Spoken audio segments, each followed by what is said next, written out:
Hello everyone. Today I'll be walking you through my digital brochure on autism spectrum disorder.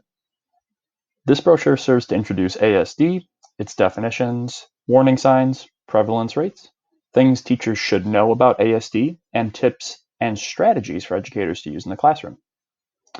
As we move to the page on definitions, start with a legal definition according to IDEA. They define ASD as a developmental disability significantly affecting verbal and nonverbal communication and social interaction, usually evident before age 3 that adversely affects a child's educational performance. Other characteristics often associated with ASD are engagement in repetitive activities and stereotype movements, resistance to environmental change or change in daily routines, and unusual responses to sensory experiences. The term does not apply if a child's educational performance is adversely affected because the child has an emotional disturbance. In layman's terms, ASD is a developmental disorder that can manifest in many different forms. It can impact communication skills, create regimented behaviors, and cause a negative response to change. ASD is typically observable by age 3. As we move to prevalence rates, I use the CDC website as my main source for my information.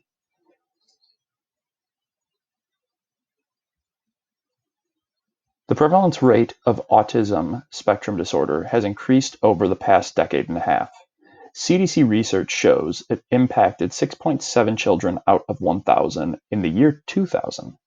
But for 2016, ASD prevalence was 18.5 per 1,000 children aged 8 years old, and ASD was 4.3 times as prevalent among boys as among girls. In terms of race and ethnic background, the CDC states that there is no overall difference in ASD prevalence between Black and white children, although ASD prevalence among Hispanic children continues to be lower. While the studies are not conclusive in some areas, it is heavily suggested that the increase in ASD diagnoses is due to a much increased rate of testing and earlier testing for children. Some of the signs. I have pulled the signs and symptoms of ASD from the National Autism Center. They state that the signs of ASD are no social smiling by 6 months, no one-word communications by 16 months, no two-word phrases by 24 months, no babbling, pointing, or meaningful gestures by 12 months, poor eye contact, not showing items or sharing interests, unusual attachment to one particular toy or object, not responding to sounds, voices, or names, and loss of skills at any time. ASD is observable by age 3 typically, so a lot of these symptoms will be observable within the early years of a child's life, although any sort of concerns or symptoms should be brought to the attention of a pediatrician. What do teachers need to know about students with ASD? One is that ASD does incorporate 5 specific types of disorders: autism, childhood disintegrative disorder, Asperger's syndrome, Rett syndrome, and pervasive developmental disorder. But the main thing is that students with ASD are all unique.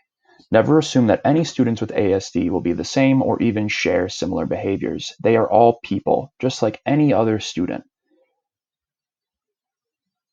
Second point is that many students with ASD will experience sensory problems. What must be done is that a teacher must always be aware to make sure all students are comfortable and that their needs are met, even if the student is not speaking up in a way that they need to about any sort of issue they're having. Also, verbal instructions can be very hard to follow for many ASD students. What this means is that teachers must differentiate their instructional methods and repeat main ideas to make sure that students with ASD are able to fully understand the lesson. Also, social skills may be lacking for students with ASD. A teacher must never react in a targeted or negative manner after a student with ASD breaks any sort of social convention. Learning, modeling, and growth must be used to instead create understanding of proper social cues and behaviors. Finally, children with ASD take almost all language literally most of the time, so trying to keep figurative language and sarcasm to a minimum when explaining lessons and topics and ideas is ideal.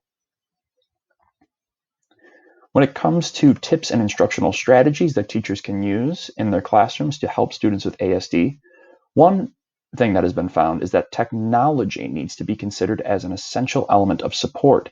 As we move into an even more entrenched informational age, technology has been shown to help students with ASD get more engaged in the lessons, create an environment of learning that appeals to their senses and their interests a bit more, and just as a whole helps any student who may have ASD learn in a way that they find most appropriate for themselves.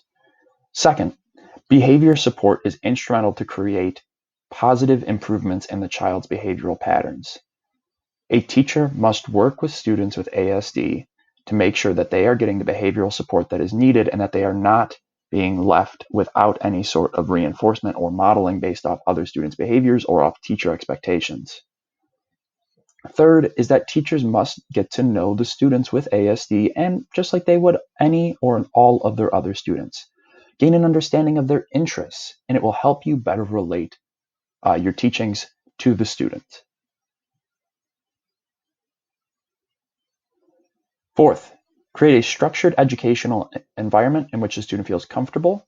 Students with ASD do get into certain regimented patterns and do like regimented behaviors and structure. Creating a structured environment, an educational environment, can help those students feel more comfortable in their learning. Finally, get the students more comfortable with socializing. Students with ASD may have a hard time reaching out or socializing like other students.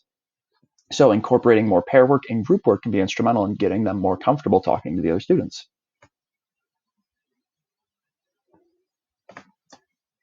I use numerous references throughout this brochure, and they are listed on my references page. Thank you all for your time. Have a wonderful